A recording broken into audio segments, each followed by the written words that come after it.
Nous allons continuer donc notre cours sur la circoncision. Et aujourd'hui, nous allons voir la circoncision du cœur. Donc, qu'en est-elle? Quelle est sa définition? Qu'est-ce que ça signifie réellement être circoncis de cœur? Puisque souvent, nous entendons les hommes, les femmes dire, voilà, moi je suis circoncis de cœur. D'accord, très bien. Mais comment en être sûr, comment en être certain que celui qui est en face de nous est circoncis de cœur? Est-ce que ça se voit réellement, une personne qui est circoncise de cœur? Alors la circoncision, en hébreu, ça se dit mol, c'est sa racine, et effectivement, elle signifie couper.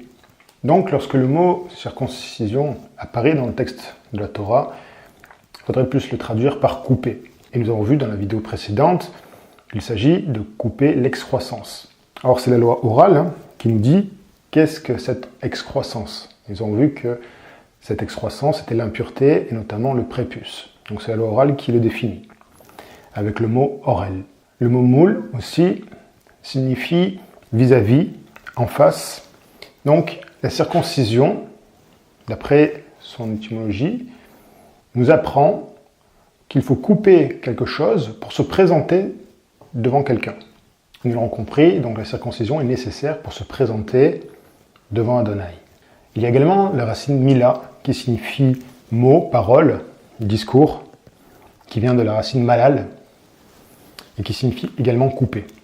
Et nous avons la racine malé, également, comme nous pouvons voir, qui signifie être rempli, devenir plein, être en quelque sorte accompli. Et donc c'est par ces mots, justement, mila, que nous arrivons à être accomplis. Par la mila, c'est-à-dire par la circoncision, nous arrivons à terme, c'est-à-dire à l'accomplissement de l'œuvre par laquelle nous devons être construites par l'Esprit, par Yeshua, par la Torah. Donc il est clair que la circoncision, comme on en a un peu parlé précédemment, elle vient à la fin d'un processus pour accomplir, pour mettre fin, pour achever l'édifice, c'est-à-dire notre être, notre âme. La circoncision, on peut la voir également comme une brit mila, c'est-à-dire une alliance de mots, c'est-à-dire les mots que l'on prononce, les mots par lesquels nous lions et nous créons à travers la langue. En prenant le mot circoncision, en hébreu, mol, et en étudiant chacune des trois lettres qui sont la racine trinitaire du mot, le mot mol, commençant par une lettre mem, symbolise les os, maïm, mais également la matrice féminine, c'est-à-dire qu'on est en train de parler d'une nouvelle naissance, d'une naissance en tout cas, à travers la circoncision. La deuxième lettre, c'est le vav, qui lui renvoie à la croissance de tout être, c'est-à-dire à l'individu qui grandit, et celui-là grandit par quoi? Par l'enseignement, qui est représenté par la lettre lamed, et qui signifie, eh bien, apprendre, enseigner. Et donc, enseigner pourquoi? Pour devenir l'être que nous devons devenir. Alors, je ne vais pas revenir sur l'étude précédente, mais par le commentaire de Rashi, nous avons compris que celui qui est donc circoncis, c'est celui qui est ouvert, qui est poreux, et donc qui se laisse pénétrer par la Ruach HaKodesh afin de grandir, afin de recevoir l'enseignement de la Torah. Alors, si nous parlons de la transformation intérieure, par justement la lettre mem, la circoncision du cœur prend son essence, prend racine par la repentance, par la teshuva. Nous avons vu également que la lettre mem renvoie à l'eau, aux os, et donc elle renvoie à la gestation de l'enfant dans le ventre de sa mère, c'est-à-dire à un nouveau départ, à une nouvelle naissance. Et cette transformation intérieure, c'est le départ d'une nouvelle vie, c'est-à-dire une nouvelle vie dans l'obéissance. C'est ce que nous appelons la repentance, la teshuva, mais également qui conduit implicitement à la circoncision du cœur.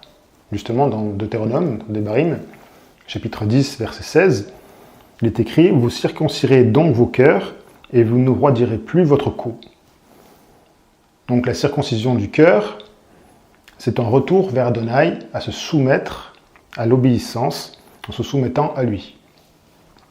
C'est exactement ce qu'Étienne justement a reproché dans Actes chapitre 7, verset 51, à ses frères qui justement n'étaient pas circoncis de cœur, parce qu'ils refusaient la Ruach HaKodesh.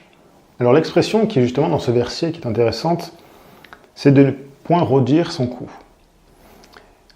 Celui-ci est synonyme d'endurcissement du cœur, comme on peut le voir dans 2 Chroniques, au chapitre 36, verset 13, à propos de Sédécias, où il dit, en parlant du roi, « Il se révolta même contre le roi Nebuchadnezzar, qu'il avait fait jurer par le nom de Dieu, et il raidit son cou et endurcit son cœur, au point de ne pas retourner à Adonai, le Dieu d'Israël. » Donc c'est de là on apprend que l'endurcissement du cœur, c'est une révolte vers Adonai de la non-pratique de la justice, c'est-à-dire de la non-pratique de la Torah, et donc un endurcissement du cœur, c'est raidir le cou.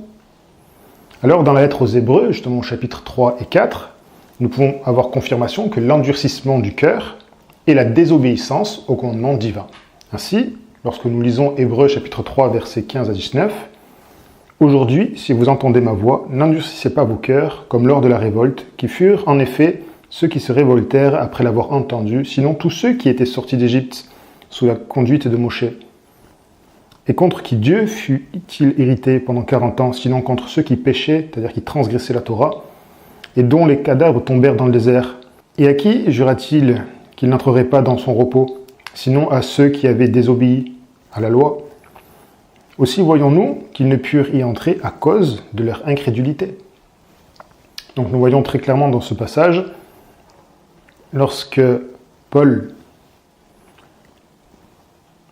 reprend les textes de la Torah en disant « N'endurcissez pas vos cœurs », il dit clairement « Ne refusez pas l'obéissance à la pratique des mitzvot d'Élohim ».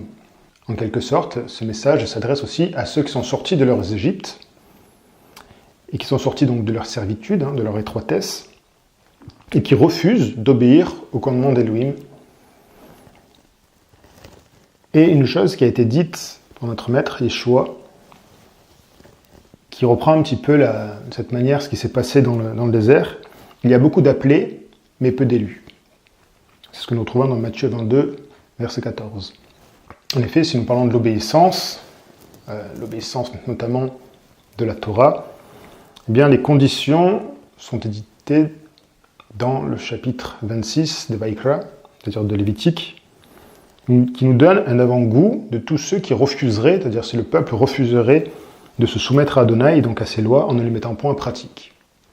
Comme c'est écrit dans Lévitique 26, versets 14 à 15, « Car si vous ne m'écoutez point, et que vous ne cessiez d'exécuter tous ces commandements, si vous dédaignez mes lois et que votre esprit repousse mes institutions, au point de ne plus observer mes préceptes, de rompre mon alliance. » Ici, il est clairement question de la pratique des commandements qui ne sont pas appliqués comme Adonai le désire.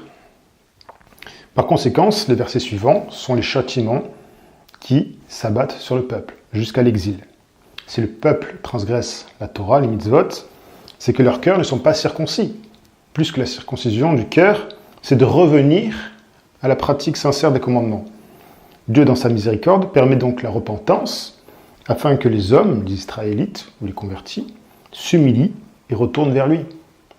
Donc l'obéissance, quand on parle d'obéissance dans la parole, quand on parle de l'obéissance dans le chen, c'est-à-dire dans les Ketuvim Notzrim, dans les évangiles, dans le dit Nouveau Testament, l'obéissance, c'est l'obéissance à la pratique des commandements de Dieu.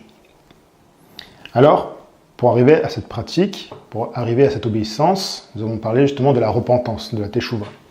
Et au chapitre 26 de Vaïkra, au verset 40-41, nous lisons « Ils confesseront leurs iniquités et les iniquités de leurs pères, les transgressions qu'ils ont commises envers moi, et la résistance qu'ils m'ont opposée, péchés à cause desquels moi aussi je leur résisterai et les mènerai dans le pays de leurs ennemis. Et alors leur cœur incirconcis s'humiliera et ils paieront la dette de leurs iniquités. » De la même façon, comme on l'a vu dans le cours précédent, dans Jérémie, chapitre 4, verset 4, il va tirer justement aussi la sonnette d'alarme en parlant de la circoncision. Il écrit « Circoncisez-vous pour Adonai, circoncisez vos cœurs, hommes de Juda et habitants de Yerushalayim, de peur que ma colère n'éclate comme un feu et ne s'enflamme sans qu'on puisse l'éteindre à cause de la méchanceté de vos actions. » Donc là, Jérémie s'adresse essentiellement à la maison de Juda, à Jérusalem. Donc il est clair et net et précis que ceux qui qui veulent revenir doivent s'humilier, c'est-à-dire humilier leur cœur, c'est-à-dire par la circoncision de leur cœur. Or, dans Lévitique 26, nous l'avons lu, les iniquités de leur père, les transgressions, tout cela demande à être repenti. Lorsque l'homme, l'individu revient à Adonai par la repentance, effectivement, il demande pardon pour sa propre vie, mais aussi parce que s'il en est là, c'est aussi à cause de ses pères. Et il doit être conscient de ces choses-là. C'est-à-dire qu'il n'est pas arrivé comme ça, par hasard, à ce moment T de l'histoire. Et donc il doit prendre conscience qu'il doit demander également pour la faute de ses pères. C'est-à-dire toute la résistance qui s'est accumulée depuis des générations à ne point vouloir obéir à Adonai. On entend souvent que la Torah, elle est pour les Juifs. Alors c'est vrai. C'est vrai que la Torah, elle est pour les Juifs. Et je vais l'expliquer. Qu'est-ce que ça signifie, que la Torah est pour les Juifs? L'apôtre Paul va justement parler du vrai Juif dans la lettre aux Romains. Au chapitre 2, verset 29, il dit « Le Juif », en parlant du vrai Juif, « c'est celui qui l'est intérieurement, et la circoncision, c'est celle du cœur, selon l'esprit. » Donc je vais m'arrêter là. On verra la suite du verset, bien évidemment, parce que le but, c'est pas de le tronquer. Cette transformation spirituelle à l'intérieur de l'homme deviendra visible, nous dit le Maître dans Matthieu 23, 26, où il dit « Pharisien aveugle, nettoie premièrement l'intérieur de la coupe et du plat, afin que l'extérieur aussi devienne net. » Donc, si je mets ces deux versets en parallèle, c'est justement pour montrer que la circoncision du cœur, elle est à l'intérieur, mais que cette circoncision du cœur, lorsqu'elle est faite, elle va se voir aussi à l'extérieur. Et ça, c'est très important. Si nous faisons justement une juxtaposition avec notre époque, le pharisien aveugle, c'est l'homme qui a une connaissance de la Torah, mais dont ses comportements sont en inadéquation avec ce qu'il dit. C'est-à-dire qu'il dit, mais il ne le fait pas. Et donc, ce n'est pas nécessairement le juif. Ça peut être aussi un grec, un romain, c'est-à-dire qui a une connaissance dans les Écritures, et qui a une apparence de piété, de chassid, qui use de bonté, mais qui n'a pas le fond, qui n'a pas le cœur circoncis. Le mot pharisien vient de parash, qui signifie donc séparer, distinguer, c'est pour ça qu'on les appelle les perushim, ceux qui sont séparés. Ils se séparent nécessairement des personnes, mais également de ceux qui étaient impurs, de façon à se distinguer, de façon à rester purs. Cela peut s'étendre aussi à ceux qui se distinguent de nos jours, à cause de leur situation, mais également de ceux qui ne seraient pas fréquentables, ils font des choix. Et donc notre maître, justement, lui, fréquentait tout le monde. Souvent, ça lui était reproché aussi dans les Écritures, dans les Évangiles. En d'autres termes, cette transformation intérieure, spirituelle, c'est-à-dire la nouvelle création du cœur, conduit inévitablement à la pratique visible de tous les commandements. Donc quelqu'un qui est circoncis de cœur se voit dans le réel, dans la réalité. Le prophète Ézéchiel le confirmera. « Et je mettrai en vous un esprit nouveau, j'ôterai de leur corps le cœur de pierre, et je leur donnerai un cœur de chair, afin qu'ils suivent mes ordonnances, et qu'ils observent et pratiquent mes lois. Ils seront mon peuple, et je serai leur Dieu. » Donc, ce cœur dur, qui doit être ôté, c'est cette transformation, cette métamorphose, qui doit venir afin d'obéir au commandement d'Elohim, à ses commandements, à sa Torah. Donc la circoncision du cœur et la suppression des impuretés, si je puis dire, de la suppression de la transgression de la Torah, symbolisée par l'excroissance du prépuce du cœur. Donc que signifie ôter l'impureté de son cœur? C'est ôter les œuvres de la chair, comme c'est dit dans les lettres de Paul, ou Galates, chapitre 5, versets 19-20, voire 21, où il dit l'impudicité, l'impureté, la dissolution, l'idolâtrie, la magie, les inimitiés, les querelles, les jalousies, les animosités, les disputes, les divisions, les sectes, l'envie, l'ivrognerie, les excès de table et les choses semblables. Tout cela sont inimitiés, bien évidemment, avec Adonai, et donc sont les impuretés du cœur qu'il faut ôter, qu'il faut arracher, donc il faut couper. C'est, en d'autres termes, ôter, couper le Yetzer Hara, le mauvais penchant du cœur. Comme l'enseigne notre Maran Yeshua en Matthieu 15, versets 19 à 20, où il dit car c'est du cœur que viennent les mauvaises pensées, les meurtres, les adultères, les impudicités, les vols, les faux témoignages, les calomnies. Voilà les choses qui souillent l'homme. Donc il est clair que ceux qui veulent se circoncire, le cœur, eh bien doivent ôter, c'est-à-dire doivent cesser, arracher de leur cœur toutes ces mauvaises actions dues à cause du Yetzer Hara. Donc apprendre à maîtriser le Yetzer Hara. Et pour cela, on va étudier une parabole connue qui se trouve dans Luc, qui met justement la maison de Juda en relation avec la maison d'Israël. La maison de Juda, c'est toujours plus ou moins attaché à l'obéissance de la Torah. En tout cas, c'est toujours attaché au culte d'Adonai. Et au cours de son histoire, on va dire en quelque sorte qu'elle est dans les champs de blé, c'est-à-dire qu'elle est toujours en train de cultiver, toujours en train de travailler. Et également faire ce que le Père demande, de travailler dans les champs. Donc c'est l'histoire de deux fils, dont l'un tombe dans le débauche, dans l'iniquité, puis rentrant en lui-même, c'est-à-dire en faisant teshuva, va retourner chez son père, et cet individu illustre la maison d'Israël, égaré loin de son père et invité par cette parabole à revenir vers son père en s'humiliant, en faisant demi-tour, en faisant teshuva. Comme c'est dit dans Luc, chapitre 15, verset 17, en parlant de ce jeune homme, étant rentré en lui-même. C'est exactement ce que Adonai nous demande, en s'humiliant à l'intérieur, venant à l'intérieur, c'est-à-dire du cœur. Donc ce jeune garçon a, si je puis dire, circoncis son cœur pour revenir au Père. Notons qu'au verset 29 de Luc, chapitre 15, le fils aîné n'a pas désobéi au Père. C'est-à-dire, voici, il y a tant d'années que je te sers sans avoir jamais transgressé tes ordres. Et au verset 31, le Père lui dira, tu es toujours avec moi.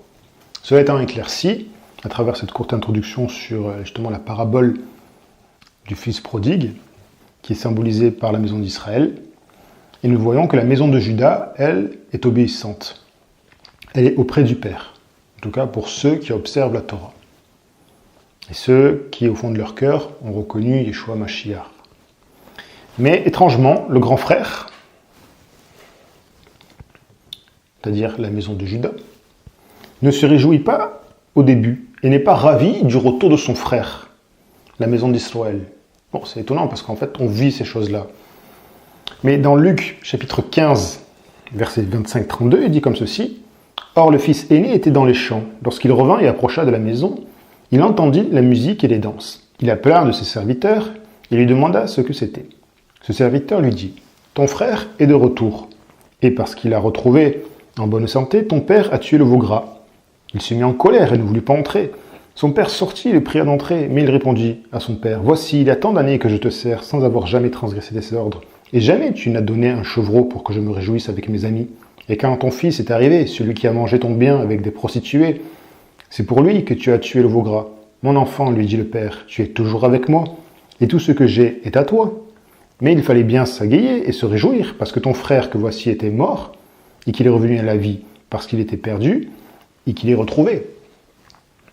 Or, la mission, notamment de Yeshua, et qu'il a demandé aussi à ses disciples, c'est justement d'aller chercher les brebis égarées de la maison d'Israël. Donc nous voyons à travers la parabole du fils prodigue, l'enseignement profond que Maran Yeshua va enseigner au peuple. Cette parabole de Maran Yeshua image exactement les faits de notre époque. En effet, la maison de Juda accueille froidement son frère, la maison d'Israël. Donc cette parabole, on voit clairement que le grand frère, l'aîné, qui est dans les champs, ne va pas accueillir son frère, son petit frère, le cadet, qui revient vers son père. Donc on voit déjà la froideur et la distanciation qu'il y a avec la maison de Juda et la maison d'Israël. Cette distanciation, cet accueil froid, est déjà perçu dans les prophètes, notamment dans Ézéchiel au chapitre 11, verset 15, où la maison de Juda, Yerushalayim, va rejeter carrément la maison d'Israël et tous ceux qui veulent s'attacher à la maison d'Israël.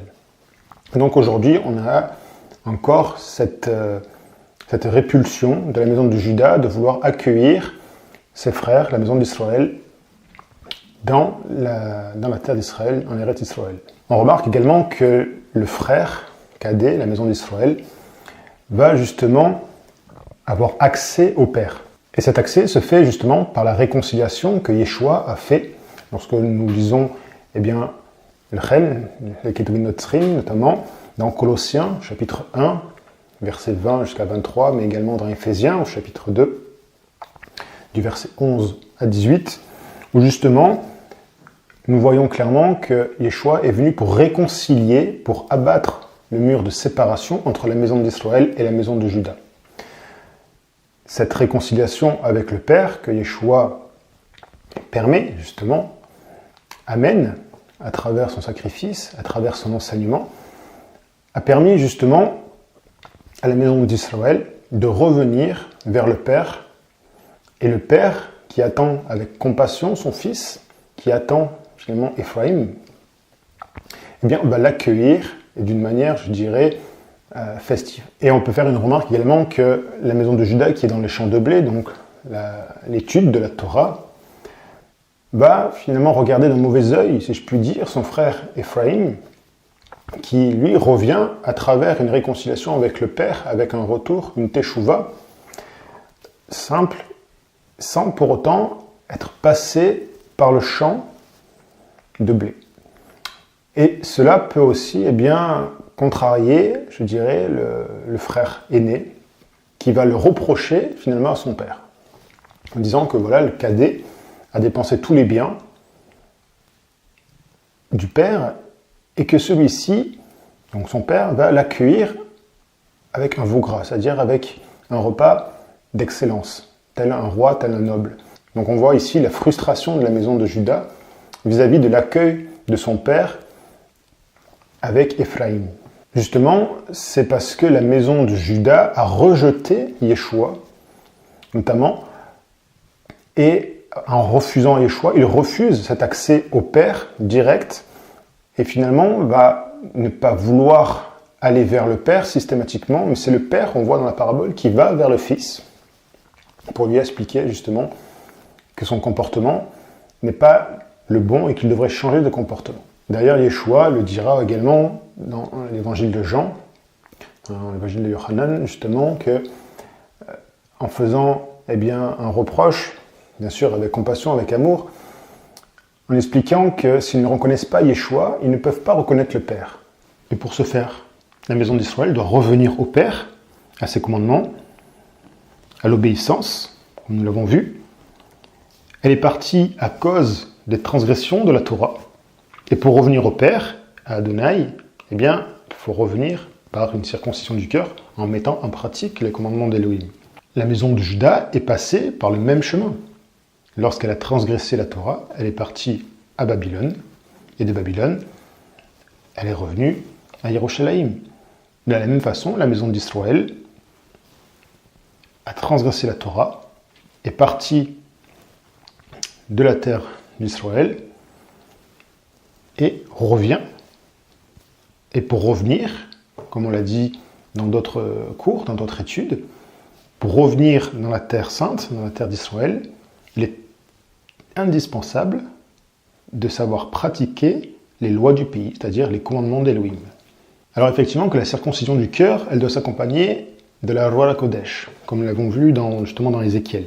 La Ruach HaKodesh nous aide à la pratique des commandements, elle nous enseigne, ce qui est écrit dans 1 Jean chapitre 2 verset 27, ce que nous devons faire. Et nous pouvons lire dans Jean chapitre 14 verset 26, donc dans le Bessocha, « Mais le Consolateur, l'Esprit Saint, que le Père enverra à son nom, vous enseignera toutes choses et vous rappellera tout ce que je vous ai dit. » C'est-à-dire l'enseignement du Maître, l'enseignement de Yeshua. Or, l'enseignement de Yeshua n'est autre que l'enseignement de la Torah. Donc la Ruach HaKodesh nous rappelle tout simplement l'enseignement de la Torah. Et effectivement, ceux qui sont circoncis de cœur, vont réaliser naturellement et observer la pratique de la Torah, comme l'a pu observer l'apôtre Paul dans Romains chapitre 2, c'est ce qu'il va dire au verset 13 à 16. Ce ne sont pas en effet ceux qui écoutent la loi qui sont justes devant Dieu, mais ce sont ceux qui la mettent en pratique qui seront justifiés. Quand les païens, qui n'ont point la loi, font naturellement ce que prescrit la loi, ils sont, eux, qui n'ont point la loi, une loi pour eux-mêmes. Ils montrent que l'œuvre de la loi est écrite dans leur cœur. Leur conscience en rend de témoignage et leurs pensées s'accusant ou se défendant tour à tour. C'est ce qui paraîtra au jour où, selon mon évangile, c'est-à-dire l'enseignement de Paul, Dieu jugera par Yeshua Mashiach les actions secrètes des hommes. Donc effectivement, Paul est en train de dire que ceux qui vont pratiquer la Torah d'une manière naturelle, parce qu'ils ont été circoncis de cœur, et même s'ils sont païens, eh bien vont pratiquer par la circoncision du cœur parce qu'ils sont repentis, eh bien ceux-là, ce sont ces actions, entre guillemets, secrètes dont Paul parle, qui seront mises à jour. Et pour revenir sur la question que nous étions posée, qui était le vrai juif, en reprenant le passage dans Romains chapitre 2, verset 29, « Mais le juif, c'est celui qui l'est intérieurement, et la circoncision, c'est celle du cœur, selon l'esprit et non selon la lettre. La louange de ce juif ne vient pas des hommes, mais de Dieu. » Alors j'avais fait exprès de couper, de tronquer le verset tout à l'heure pour ne pas parler tout de suite de selon la lettre, parce que je sais aussi que c'est un prétexte très rapide pour contrer ceux qui voudraient pratiquer la Torah, pour ceux qui voudraient revenir à l'obéissance, en fait, en d'autres termes. L'expression selon la lettre, je vais l'expliquer, c'est faire ce qui est écrit sans miséricorde, sans chesed, mais uniquement par justice, par gevura. En d'autres mots, c'est faire la Torah sans le souffle de la Torah, c'est-à-dire sans le souffle du Mashiach.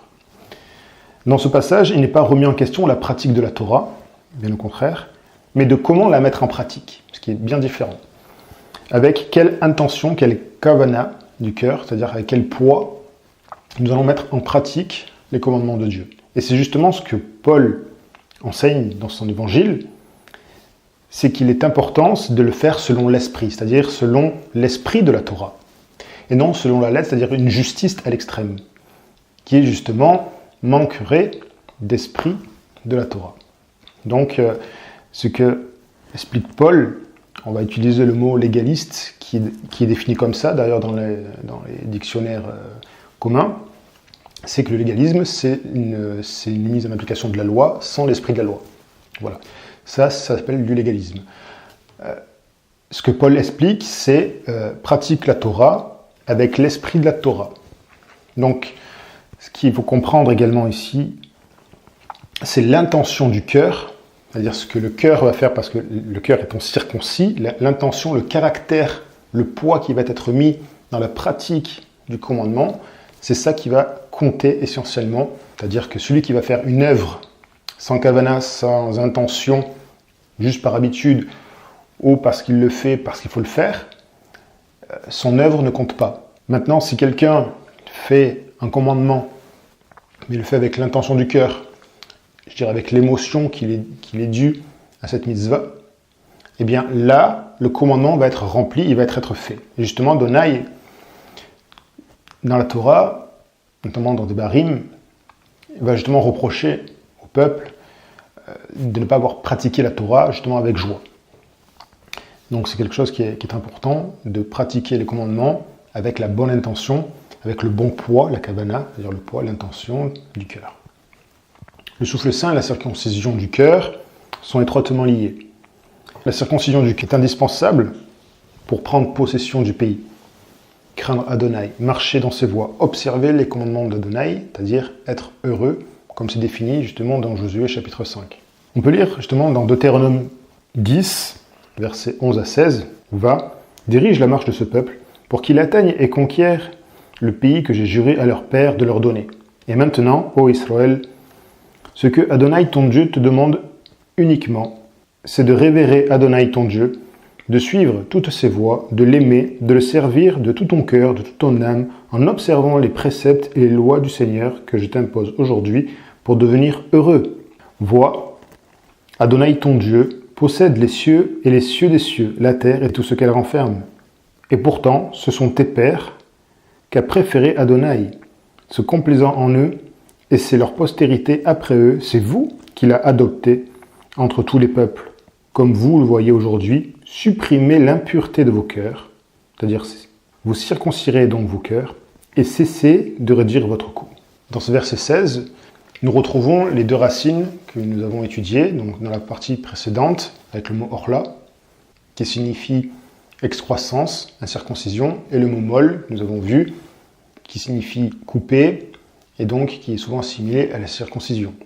Justement dans ce passage, je vous l'ai dit, umaltem et orlat loavrem, et vous circoncirez, vous couperez l'excroissance, c'est-à-dire l'incirconcision de votre cœur. On pourrait dire aussi de vos cœurs. Donc ici, observer le commandement se fait depuis le cœur, la pensée, comme allait dire Maran Yeshua, dans Marc, chapitre 12, verset 29-30, où il dit « Voici le premier », en parlant du premier commandement, la première mitzvah, la plus haute, la plus importante. « Écoute Israël, Adonai notre Dieu, Adonai un. Et tu aimeras Adonai ton Dieu de ton cœur, de toute ton âme, de toute ta pensée et de toute ta force. » Alors pourquoi dans ce passage il est dit dans toute ta pensée? Eh bien tout simplement parce que c'est de là, de la pensée, que vient l'intention réelle du cœur, la kavana, ce qu'on disait tout à l'heure, l'intention, le poids, le kavod, que l'on va exercer pour accomplir la Torah et pour pratiquer les mitzvot. Alors maintenant, pour aller un petit peu plus loin dans l'étude, dans la circoncision du cœur, maintenant que nous avons vu que la circoncision du cœur se faisait essentiellement par une étape indispensable qui est la teshuva, pour arriver à l'obéissance, nous avons parlé justement du vrai juif. Qui est le vrai juif? Le vrai juif, c'est celui qui pratique les commandements d'Elohim, c'est celui qui l'est intérieurement, donc il est circoncis de cœur et qui met en pratique les mitzvot. Et nous avons dit que les mitzvot doivent être pratiqués avec kavana, avec intention du cœur, avec le bon poids.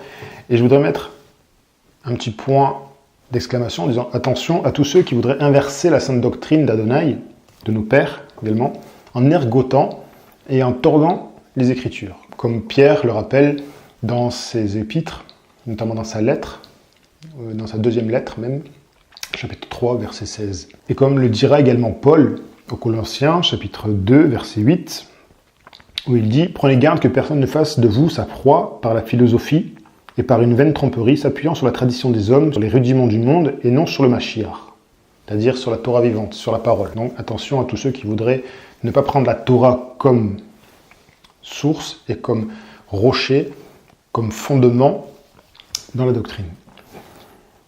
Car justement, si on continue dans Colossiens 2, versets 8 à 13, « Car en lui, c'est-à-dire dans le Mashiach, habite corporellement toute la plénitude de la divinité. Vous avez tout pleinement en lui, qui est le chef de toute domination et de toute autorité. Et c'est en lui que vous avez été circoncis d'une circoncision que la main n'a pas faite, mais de la circoncision du Mashiach, c'est-à-dire celle du cœur, qui consiste dans le dépouillement du corps de la chair, ce que nous avons vu dans Galates, chapitre 5, et le Yetzer Hara, c'est ce qui doit être dépouillé du corps, ayant été enseveli avec lui par le baptême, c'est-à-dire par la Tevila. Vous êtes aussi ressuscités en lui et avec lui par la foi en la puissance de Dieu, qu'il a ressuscité des morts. Vous qui étiez morts par vos offenses et par l'incirconcision de votre chair, il vous a rendus à la vie avec lui en nous faisant grâce pour toutes nos offenses. Il n'est pas dit « vous qui étiez morts par vos offenses et par l'incirconcision de votre cœur », mais il est dit « vous qui étiez morts par vos offenses et par l'incirconcision de votre chair ». Donc, on reviendra aussi que l'incirconcision du cœur et que l'incirconcision de la chair, eh bien, sont également liées. Mais continuons sur la circoncision du cœur. Elle doit être faite en premier pour tous ceux qui voudraient se convertir, c'est-à-dire tous ceux qui veulent se repentir, revenir à Adonai, c'est-à-dire au Père. C'est le processus qu'a choisi le souffle, en accord avec les anciens, dans Actes chapitre 15. Le peuple de Dieu, Israël, c'est celui qui l'est intérieurement, comme nous l'avons déjà vu dans Matthieu 23, verset 26, où Maran Yeshua nous dit « Nettoie premièrement l'intérieur de la coupe et du plat, afin que l'extérieur aussi devienne net. » C'est-à-dire, circoncis-toi le cœur, circoncisez-vous le cœur premièrement, afin que l'extérieur, c'est-à-dire que la pratique des commandements, devienne net et propre. Donc on voit le rapprochement entre ce qui est intérieur et ce qui est extérieur. Tous ceux qui voudraient, justement par une philosophie, justement quand je parle de ça, c'est ceux qui diraient que l'intérieur suffit, c'est-à-dire que nettoyer l'intérieur, sortir de toutes les impudicités, de toutes les fautes, les transgressions, vont focaliser sur la propreté intérieure, c'est-à-dire qu'ils ne se voient pas à l'œil nu, mais vont négliger abondamment ce qui se voit à l'extérieur, puisque l'extérieur, c'est ce que l'homme voit, c'est-à-dire ce qui est physique, ce qui est réel, tandis que ce qui est à l'intérieur, seul Adonai voit ce qui est dedans.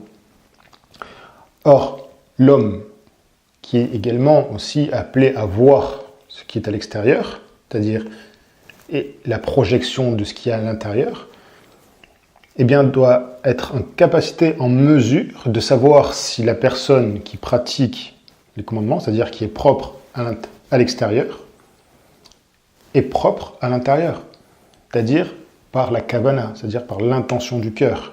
Mais ce qui est important, c'est la notion d'intériorité, de la circoncision du cœur, avec l'extérieur, la pratique des commandements. Et bien évidemment, la question, j'imagine, que vous posez, c'est la circoncision de chair. Bien évidemment, puisque c'est une mitzvah, eh bien, la circoncision de chair, c'est ce que nous verrons dans l'étude prochaine, c'est la continuité dans la pratique des mitzvot. Alors, une petite parenthèse, avant d'aller un petit peu plus loin, sur la maison d'Israël et sur la maison de Juda. La maison d'Israël, c'est-à-dire les tribus du Nord, est toujours en exil à ce jour, et sauf erreur, elles ne sont pas rentrées en Eretz Israël. Ainsi, Yeshua, dans la Bessocha, dans les évangiles, au chapitre 15 de Matthieu, verset 24, il va dire comme ceci: je n'étais envoyé, c'est-à-dire que le Père m'a envoyé, qu'aux brebis perdues de la maison d'Israël, c'est-à-dire pour faire revenir la maison d'Israël dans le pays. Et à ce jour, la maison de Juda, qui regroupe à la fois la tribu de Juda, la tribu de Benjamin, mais également des Lévites et tous ceux qui sont attachés, qui ont recherché Adonai, comme c'est écrit dans 2 Chroniques, chapitre 11, versets 1 à 17, qui compose donc toute la maison de Juda, Yeshua instruit ses disciples d'aller uniquement vers les brebis perdues de la maison d'Israël, comme c'est écrit dans Matthieu 10, verset 6. Jusqu'à présent, nous avons parlé de la circoncision du cœur, où c'est nous qui devons nous circoncire notre cœur. Or, dans Deutéronome 30, c'est-à-dire 20 chapitres plus loin que ce que nous avons lu dans Deutéronome 10, c'est Dieu lui-même qui va circoncire les cœurs, comme c'est dit au verset 6, « Adonai ton Dieu circoncira ton cœur et le cœur de ta postérité, et tu aimeras Adonai ton Dieu de ton cœur, de ton âme, afin que tu vives. » Donc, Dieu est le Moël de ses enfants. C'est celui qui circoncis ses enfants Israël. Alors, la question, c'est qu'est-ce qui s'est passé entre le Deutéronome 10 et le Deutéronome 30 ? Eh bien, tout simplement, la Nouvelle Alliance, qui est déjà décrite dans la Torah.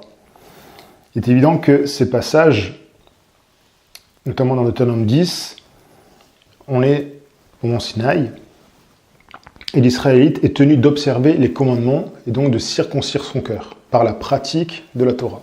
C'est-à-dire que le mécanisme se fait depuis l'extérieur, par la pratique, et c'est parce qu'on va pratiquer la Torah que le cœur va finir par être circoncis. Or, le mécanisme dans Deutéronome 30, à cause de la faiblesse de l'homme, à cause de ses désobéissances successives, eh bien, c'est Adonai qui va inverser le mécanisme et donc va circoncire l'intérieur vers l'extérieur. Donc, dans Deutéronome 30, versets 1 à 2, nous lisons « Si tu les prends à cœur, en parlant des commandements, au milieu de toutes les nations chez lesquelles Adonai ton Dieu t'aura chassé, si tu reviens à Adonai ton Dieu et si tu obéis à sa voix de tout ton cœur, de toute ton âme, c'est-à-dire par une vraie repentance profonde, sincère, qui conduit à l'observance de la Torah. » Et au verset 8, nous lisons « Et toi, tu viendras à Adonai, tu obéiras à sa voix et tu mettras en pratique tous ces commandements que je te prescris aujourd'hui. » Et dans Deutéronome 30, nous parlons réellement de la Nouvelle Alliance. La Nouvelle Alliance, c'est la démonstration de la pratique de la Torah par Israël à toutes les nations. La circoncision du cœur est indispensable pour entrer dans l'alliance renouvelée, dans la Nouvelle Alliance. C'est-à-dire que l'homme doit avoir l'intention sincère d'ôter l'impureté de son cœur, c'est-à-dire d'ôter le Yetzer Hara, en tout cas jusqu'à le détruire, en imitant tous ses efforts, comme le souligne l'apôtre Pierre dans sa deuxième lettre, au chapitre 1, verset 5, en mettant tous ses efforts, sa volonté à bien faire, avec l'aide de la Ruach HaKodesh, bien évidemment. Dieu, qui est le guide, qui nous conduit comme un père, nous dit comme ça, à travers Marianne Yeshua, au chapitre 15 de Jean, verset 5, car sans moi, vous ne pouvez rien faire. Yeshua, dans ce passage-là, dit Yeshua est le cep, et nous sommes les sarments. Le père, le vigneron. Et le père va émonder les sarments, c'est-à-dire qu'il va circoncire les sarments pour qu'ils portent de bons fruits. Donc nous voyons aussi que l'homme est voué à avoir plusieurs circoncisions dans sa vie, c'est-à-dire de couper toutes les impuretés de son cœur. Nous voyons également que si c'est Dieu lui-même qui fait la circoncision du cœur, cela signifie bien qu'il y a une élection de la grâce. Qu'il y a une élection. Si c'est Dieu lui-même qui le fait, c'est bien que cela se fait pas par les œuvres des hommes. Dans la Nouvelle Alliance, le mécanisme, comme on l'a dit, il va être inverse, et donc il va commencer à l'intérieur par la circoncision du cœur, pour terminer par la pratique des mitzvot à l'extérieur, évidemment, en terminant par la circoncision de la chair. Alors pour développer un petit peu ce que je viens de dire, l'image de la vigne, c'est ce que nous voyons dans Jean chapitre 15, versets 1 à 8, où il dit « Je suis le vrai cep, et mon père est le vigneron. Tout sarment qui est en moi, et qui ne porte pas de fruit, il le retranche. Et tout sarment qui porte du fruit, il l'émonde, pour dire il le circoncis, afin qu'il porte encore plus de fruits. Déjà vous êtes purs, à cause de la parole que je vous ai annoncée. Demeurez en moi, et je demeurerai en vous. Comme le sarment ne peut de lui-même porter du fruit, s'il ne demeure attaché au cep, c'est-à-dire attaché à Yeshua, ainsi vous ne le pouvez non plus, si vous ne demeurez pas en moi. Je suis le cep, vous êtes les sarments. Celui qui demeure en moi, et en qui je demeure, porte beaucoup de fruits. Car sans moi, vous ne pouvez rien faire. Si quelqu'un ne demeure pas en moi, il est jeté dehors, comme le sarment, il sèche. Puis on ramasse les sarments, on les jette au feu, et ils brûlent. Si vous demeurez en moi, et que mes paroles demeurent en vous, demandez ce que vous voudrez, et cela vous sera accordé. Si vous portez beaucoup de fruits, c'est ainsi que mon Père sera glorifié, et que vous serez mes disciples. Donc les disciples de Yeshua, Mashiach, portent du fruit, ils sont émondés pour qu'ils portent encore plus de fruits, ils sont attachés au sarment, c'est-à-dire qu'ils sont attachés à Yeshua. Yeshua, c'est la parole, c'est la Torah. Donc les disciples sont attachés à la Torah, à la pratique sincère des commandements, de façon à demeurer dans la Torah, et que la Torah demeure en nous. Ce qui est intéressant, c'est que dans ce passage-là, on peut le voir en grec, où le mot émondé, c'est katéro, et ça signifie également enlever les impuretés. Or, nous avons vu que la circoncision, c'est ôter l'impureté. C'est pour cela que Yeshua dira « Sans moi, le cep sur lequel vous reposez, vous ne pouvez rien faire. » C'est-à-dire que sans la Torah, sans la pratique des mitzvot, vous ne pouvez rien faire. Tous ceux qui ne demeurent pas dans la Torah, tous ceux qui ne demeurent pas dans la pratique des commandements, il dit, ils sont retranchés, ils sont jetés. Donc Yeshua est très clair dans son enseignement. La seule façon de voir la circoncision, d'être une nouvelle création, comme on l'a vu en début de cours, où je n'ai pas cité le passage, mais dans 2 Corinthiens chapitre 5, verset 17, il parle justement de la nouvelle création, dans sa lettre, Paul. Être rempli de la Ruach HaKodesh, être né d'en haut, comme c'est expliqué aussi dans Jean chapitre 3, verset 3, lorsque Yeshua parle à un Akdimon, c'est-à-dire à Nicodème, c'est de la pratique de la Torah avec Kavana, car nous sommes dans le monde de l'action, et donc un monde où on met en pratique, en action, les œuvres, et qu'elles soient bonnes, ces œuvres, et vertueuses, en esprit, c'est-à-dire qu'avec la bonne intention, et en vérité, c'est-à-dire en action. C'est-à-dire qu'il faut les deux pour que se réalise réellement la pratique du commandement, en esprit et en vérité. Alors comme j'ai dit tout à l'heure, l'effort est nécessaire pour porter du bon fruit, eh bien cela résulte d'un effort. Et l'effort ne se remarque pas nécessairement. Si le travail ne se remarque pas, le résultat, lui, se remarque. Et cela s'appelle un travail de caractère, un travail des midot, appelé aussi mesure, travail des mesures, travail de caractère, ce qui est un processus long et dont le souffle va nous aider à nous parachever afin justement de porter du fruit et de porter du bon fruit. C'est-à-dire les bonnes mesures, les bonnes midotes, les bons traits de caractère sont indispensables pour que le fruit, c'est-à-dire que pour que la mitzvah, le commandement, soit bon. La mitzvah, le commandement, ne peut pas être bon si la mida qui accompagne la mitzvah est une mauvaise mida. Pour que la mitzvah soit bonne, il faut que la mida soit bonne. Même si la mitzvah est accomplie et que la mida est mauvaise, le commandement, lui, c'est-à-dire le but, l'ensemble, n'est pas validé, n'est pas valable.